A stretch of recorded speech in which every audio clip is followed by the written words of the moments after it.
Good morning everyone, welcome back to the channel to our new blog. আজকে 8 তারিখ আর আজকে আমাদের জার্নি স্টার্ট হচ্ছে। তোমাদেরকে বলেছিলাম যে আমরা অনেকটা বড় একটা ট্রিপে যাচ্ছি। তো হ্যাঁ, আজকে থেকে সেই ট্রিপের স্টার্টিং। আমরা যাচ্ছি হচ্ছে সাউথে। ওখান থেকে ক্রিস চিল্লাচ্ছে, ওকে দেখাতে বলছে, তো যাচ্ছি ওর কাছেও। আমি আগে বলে নিই যে আমরা যাচ্ছি ফার্স্টে মাদুরাই, তারপরে কন্যাকুমারী, রামেশ্বরম, তারপরে কোভালাম হয়ে বাড়ি। তো আমরা হাওড়া থেকে, যেহেতু শালিমার থেকে ট্রেন, তো সেই জন্য আমরা ফার্স্টে যাব হচ্ছে আমার পিসির বাড়ি বালিগঞ্জে। সেখান থেকে আজকে নাইট হল্ট করে আমরা কালকে ট্রেন ধরবো শালিমার থেকে 3:15-তে। এই যে বান্দরটা, কি বলবি বল? আর তোর কেমন লাগছে আজকে? ইয়েস। কিসে করে আমরা যাচ্ছি কলকাতা? বাস। প্রথমে বাস, তারপরে ট্রেন। ওখান থেকে আগে বাস, তারপর ওইখান থেকে ট্রেন ধরবো, ট্রেন থেকে একদম কলকাতা। ও মাই গড, ডাইরেক্ট। চল এবারে খাবি। তুমি থাকবে তো আমার কাছে? না, আমি চলে যাবো। মর্নিং থাকো তুমি, আমি থাকবো, তুমি ঘুরবো, একটু যাবো। ঠাম্মি, মা, পাপা তো যাক। না, আমিও যাই। না না, আমি তো লেখা পড়ে যাচ্ছি, চিন্তা করবো। আমি ওখানে আনন্দ করবো। আর আমি এখানে মোটামুটি আমাদের প্যাকিং অলমোস্ট ডান। সবই মোটামুটি নিয়ে নিয়েছি যেগুলো প্রয়োজনীয়। আর ক্রিসকে এবারে হচ্ছে খাইয়ে দেবো। আজকে সিম্পল পূজার ডাল আলু পোস্ত করে গেছে, আর ক্রিসকে মাছ ভাজা, ওবি যদি ডিম খাই ডিম, বাট আমি আর মা একদম প্লেন আলু পোস্ত ডাল ভাত। আমরা বেরোবো এখান থেকে 1:30-1:30 বাস, আর WBCS এর ভলভো। আর মারা হচ্ছে চন্নপুর থেকে, ওখান থেকে টোটো করে চলে যাবে। আমাদের ওখান থেকে একটু সিটি সেন্টারটা বেশি কাছে, ওই জন্য মারা 1টা নাগাদ বেরোবে, আমরা 1:45 নাগাদ বেরোবো। তো চলো এবার খেয়ে দে আমরা একদম রেডি হয়ে তারপর আবার আসছি। তো আমরা রেডি হয়ে গেছি, এখন ওয়েট করছি টোটোর জন্য। 2টো টোটো বলেছি আমরা, কেন কি লাগেজ দেখো কত লাগেজ হয়েছে, দেখো কত লাগেজ হয়েছে এইখানে। আর এখানে ঝিঙ্কু অল সেট, মাম্পি রেডি, ওইখানে মা রেডি। আরে বাহ, ঝিঙ্কু জুতো পরে পুরো সেট হয়ে গেছে, একদম রেডি হয়ে। টুপি, জুতো। কোথায় যাচ্ছিস? দূরে, সামনে এসো না, দেখা যাবে না। হ্যাঁ, কোথায় যাচ্ছ? জায়গার নামটা কি? শান্ত কুমার, ওটা টোটোওয়ালার নাম। তো এইখানে আমাদের প্রায় লাগেজ হয়েছে একটা, এটা জুতোর 2টো, 3টে, 4টে। এইখানে এটা আমার পিঠে থাকবে 5টা, এখানে একটা 6টা, এইখানে 7টা, 8টার মতন লাগেজ হয়েছে। বাপ রে, এতগুলো কি করে নিয়ে যাব? তো আমরা টোটোতে চেপে গেছি, এখন যাচ্ছি বাস স্ট্যান্ড বাস ধরার জন্য। 1:30টার সময় বাস, আর এখন বাজছে 1:05 না 1:10 নিচে বাজছে। তো পৌঁছে তো যাবো ঠিক টাইমে। আর ওইখানে বোধহয় মা বাবারা বেরিয়ে গেছে, মারাও চলে আসবে ওইখানে, ওরাও টোটো করে চলে আসবে, ভাইও মনে হয় আসবে। তো হ্যাঁ, খুব খুব খুব ভালো লাগছে। পুরো গোটা বছরের প্ল্যানিংটা মনে হচ্ছে যে সেই দিনটা চলে। চলো আমরা যা যা আনন্দ করবো পুরোটা তোমাদের সাথে শেয়ার করবো। দারুণ লাগছে, দারুণ এনজয়। কবে থেকে প্ল্যানিং, এইবারে যাচ্ছি আমরা।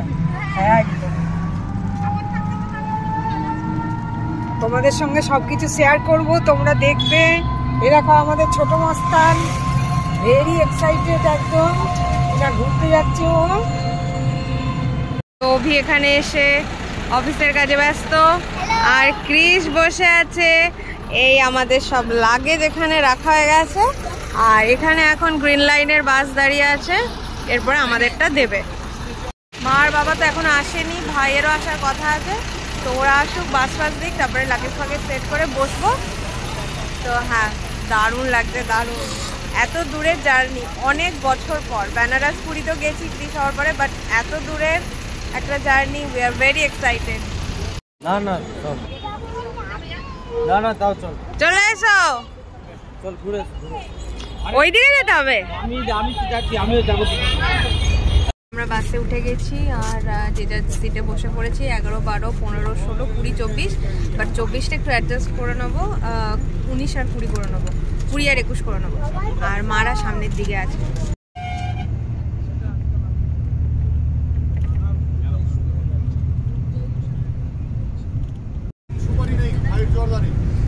আমরা এখন বাসে একটা কাকু উঠেছে, সব আনার দানা আমলকি এসব খাওয়াতে খাওয়াতে যাচ্ছে, তো আমরা ওটাই টেস্ট করছি। আমলকিটাই বেস্ট। আর রবি ফার্স্টে ভয় খাচ্ছিল না, কেন কি অজ্ঞান হয়ে যাবে বলে বলছিল তোমরা সবাই খাচ্ছ, আমি খাবো না, তোমরা যদি অজ্ঞান হয়ে যাও তাহলে আমাকে নিয়ে যেতে হবে। তারপরে লোভে পরে এখন অভিও খাচ্ছে। বলো কেমন খেলো? ভালো, একটাই ভালো লাগলো বেশি, বাকিগুলো ঠিক আছে, আনকমন টাইপের। এগুলো চটপট পাওয়া যায়, জানি না, আমি তো খাই না এগুলো।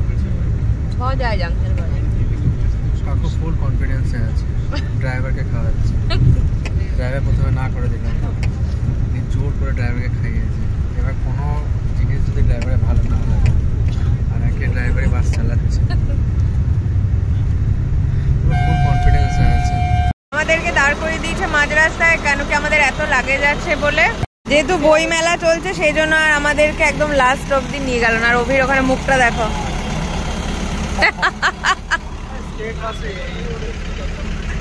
হ্যাঁ কি বলছো?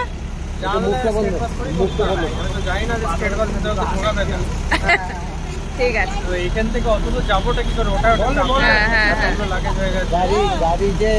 আমরা গাড়িতে উঠে গেছি আর বাবা এখানে ইয়ার্কি করছে কি আমরা গ্রাম থেকে এসেছি আর এত লোক দেখে অবাক হয়ে গেছে। আর এই সাইডেই হচ্ছে বই মেলা, এই যে বই মেলার ভিড়। পিছনে পিছনে। তো চলো ফাইনালি গাড়ি পেয়ে গেছি, এবার আমরা যাচ্ছি পিসির বাড়ি। তো অভি যে লোকেশনটা দিয়েছিল না, সেই লোকেশনটা হচ্ছে একবারে ভুলভাল লোকেশন, কিচ্ছু ঠিকঠাক নেই। আমরা এখন দাঁড়িয়ে আছি এই যে রাস্তার উপরে, আর বাবা গেছে খুঁজতে। এবার বাবাকেও এখনো পাওয়া যাচ্ছে না, আসেনি। তো ও বাবা চলে এসছে, ও বাবা চলে এসছে। তো আমরা এখন যাচ্ছি সেই অ্যাড্রেসের উদ্দেশ্যে, মানে একটু আগে পরে হয়ে গেছে আর কি। আর রাস্তাটা এত জ্যাম, বাপরে বাবা। আর বাবা করছে তত কমেডি। মন্দিরে বাবা পেয়ে গেছে, কাকু মানে গাড়ি দাদাও পেয়ে গেছে। এবার আমরা যাচ্ছি পিসির বাড়ি। আমরা চলে এসেছি পিসির বাড়ি আর প্রচুর ক্লান্ত, কেন কি বইমেলার জন্য প্রচুর জ্যাম ছিল। তো এই ব্লগটাই কন্টিনিউ হবে কালকে আমাদের জার্নি স্টার্ট হবে আবার 1:45 থেকে। তো তোমরা দেখতে থাকো। Good morning everyone. আমরা উঠে গেছি, ঝিঙ্কু অলরেডি অনেক আগে উঠে গেছে। কালকে এত টায়ার্ড হয়ে গেছিলাম, মানে আমরা জানতাম যে বইমেলা পার্ক স্ট্রিটে হয় কলকাতার, তো জানতাম না যে করুণাময়ীতে এখন হয়ে। এবার পিসিরাও জানাতে ভুলে গেছে, খেয়াল নেই অত। করুণাময়ীতে নেমে বুঝতে পারছে না এত লাগেজ, প্রায় অলমোস্ট ওই 16 থেকে 17টা মতো লাগেজ, সাথে ঝিঙ্কু আছে। তারপরে লাগেজের মধ্যে আমি আর বাবাই নিতে পারবো ভারীগুলো। তো বুঝতেই পারছিলাম না কি করব না করব। যেইখানে 4 ঘন্টা 4.5 ঘন্টা রাস্তা পৌঁছে যাওয়া উচিত ছোটো বাড়ি পিসির বাড়িতে, সেইখানে আমরা পৌঁছালাম 8 সাড়ে 8 ঘন্টা পর। মানে বেরিয়েছি আমরা দুর্গাপুরে ওই 12:30 করে, 12:30 পৌনে 1টা করে, এইখানে পৌঁছালাম রাত 9টা করে। মানে প্রায় ওই 8 ঘন্টা 8.5 ঘন্টার মতন জার্নি। এত টায়ার্ড হয়ে গেছিলাম। আর রাত্রিবেলা সেই জন্য আর কিছু করিনি, আর ব্লগ কিছু দেখায়নি। রাত্রিবেলা ঘুম আসছিল না, কেন কি জলও ঠিকঠাক খাওয়া হয়নি, ডিহাইড্রেশন টাইপের হয়ে গেছিলো। এবার শীতকালে একটু হলেই তো মানে ওই হয়ে যায় না, মানে টানে ভেতরটা জল ঠিক করে না হাইড্রেট করলে। তো ঝিঙ্কু আর মা ওরা সব অলরেডি চলে গেছে, আর আমি আর মাম্পি এখন আমি ব্রাশ করা হয়ে গেছে, মাম্পি ব্রাশ করছে। দেন আমরা এখন নিচে যাব, ব্রেকফাস্ট করব, আর দেন আজকে তো ট্রেন আছে, তো সেইগুলো সবই তোমাদের সাথে শেয়ার করব। Let's go. স্নান টান করে হয়ে গেছি ফ্রেশ, আর এখন আমরা যাব একটু মার্কেটে। টুকটাক কিছু ওষুধ নেওয়ার আছে যেগুলো দুর্গাপুর থেকে নেওয়া হয়নি, আমি আর অভি ওগুলো নিয়ে নেবো বাজারে গিয়ে। বলো হ্যালো, কেমন আছো? ভালো আছো তো তোমরা সবাই? এখানে মাখা হচ্ছে আটা রুটির, আর এইখানে চিকেন রাখা হয়েছে, এগুলো গরম হবে। এখানে রাত্রে রুটি সবজি নেওয়া হয়ে গেছে, আর এইখানে কৃষের খিচুড়ি, তো মোটামুটি সর্টেড। আর ভাতের চাল ভেজানো আছে, এটা ভাত বসিয়ে দেওয়া হবে। আমরা কিছুক্ষণ আগেই জানতে পারলাম যে আমাদের ট্রেন ডিলে হয়েছে, যেটা 3:15 টাইম ছিল সেটা 6টায় হয়ে গেছে। তো সেই জন্য আমরা বেরোবো হচ্ছে 1:30টার জায়গায়, সরি 1টার জায়গায় বেরোবো হচ্ছে 3:30। এখান থেকে বেশিক্ষণ না, শালিমার বালিগঞ্জ থেকে 20 মিনিট হার্ডলি। তো ওই দুপুরবেলা তো জ্যামও থাকবে না, তো আমরা সুন্দর পৌঁছে গিয়ে আমরা ওখানে স্টেশনে বসে থাকবো। হ্যাঁ বলো বলো কি বলো। আমি দোসা খাবো, মুড়ি খাবো। কোথায় গিয়ে? ট্রেনেও ধোসা খাবে, কিন্তু সাউথে যাচ্ছে তাই তো? আর ঝালমুড়ি। ঝালমুড়ি খাবে, ঝালমুড়ি। হ্যাঁ তুমি কি বলছিলে? আর আমাদের ট্রেন কনফার্ম হয়ে গেছে। ও আমাদের টিকিটও ফুল কনফার্ম, যেটা ভীষণ ভীষণ ভীষণ খুশির। কেন কি একটু চিন্তায় ছিলাম, ক্রিস যেহেতু ছোটকে শুয়ে নিয়ে যেতে হবে, আর এসি ছিল বাট দুজনের সাথে শেয়ার করতে হতো। তো বাট এখন নিজের একদম ফুললি এনজয়। ঠিক আছে, লেট হয়েছে কোনো ব্যাপার না, ট্রেন ডিলে হতেই পারে। তো আমরা হয়ে গেছি রেডি। গাড়ি আসছে ক মিনিটে গো? 10 মিনিটে গাড়ি আসছে। কিসব বসে বসে দেখছে, আমি ব্লগ করছি। আর এখানে সবাই মোটামুটি রেডি। বসে আছে, কিন্তু ট্রেন 3 ঘন্টা লেট। হ্যাঁ 3 ঘন্টা, ট্রেনটা 3 ঘন্টা লেট। আমরা বেরিয়ে পড়েছি স্টেশনের উদ্দেশ্যে। আর বেরানোর সময় তো পিসির মনটা প্রচুর খারাপ হয়ে গেছিল আবার। তো পিসিকে বললাম আবার ডিসেম্বরে আসবো। ট্রেন যেহেতু লেট, সেই জন্য আরেকটু থাকার সুযোগ হয়ে গেল, নইলে তো আমাদের 1:45 নাগাদই বেরিয়ে যেতে হতো। তো এইদিকে বাবা, মা, আমি আর মা, আর সামনে বসেছে অভি আর ক্রিস, সমস্ত লাগেজ ফাগেজ পেছনে। তো আঙ্কেল বলছে যে কোথায় যাচ্ছে এত লাগেজ নিয়ে? তো আমাদের তো ট্যুর প্রচুর বড়, লাগেজ তো হবেই, বাট দেখে সবাই একটু অবাকই হয়ে যাচ্ছে। তো এইমাত্র এখনই এলাম আমরা কিছুক্ষণ আগে, আর লাগেজ ফাগেজ সব রেখে দেওয়া হয়েছে। ঝিঙ্কু এদিকে শুয়ে পড়েছে। আর এখানে যে ক্যাব ড্রাইভারটা ছিল উবেরের, অ্যাকচুয়ালি হয়েছিল 860 টাকা।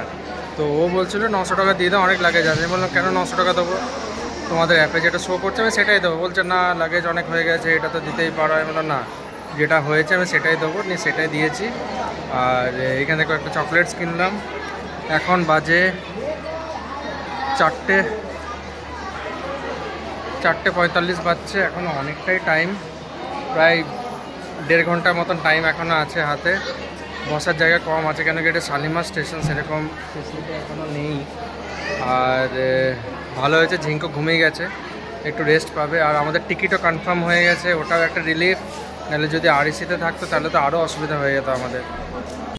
আমরা প্ল্যাটফর্ম 2-তে দাঁড়িয়ে আছি।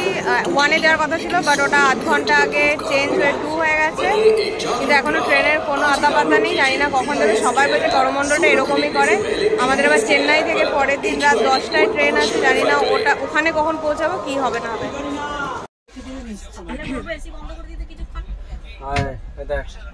ব্লগটা এন্ডিং করি তাহলে। ট্রেন কেন চলছে না, এটা হচ্ছে ঝিঙ্কুর কথা। যতক্ষণ আমাদের ট্রেন আসেনি ততক্ষণ বলছিল ট্রেন কেন আসছে না। খুব বিরক্ত হয়ে গেছিল, সত্যি খুব বিরক্তিকর জিনিস। 3:15 টাইম ছিল, স্কেডিউল হয়ে 6টা হলো। 6টার সময় এক্সপেক্টেড প্ল্যাটফর্ম 1 দেখাচ্ছিল, আবার 2 দেখালো।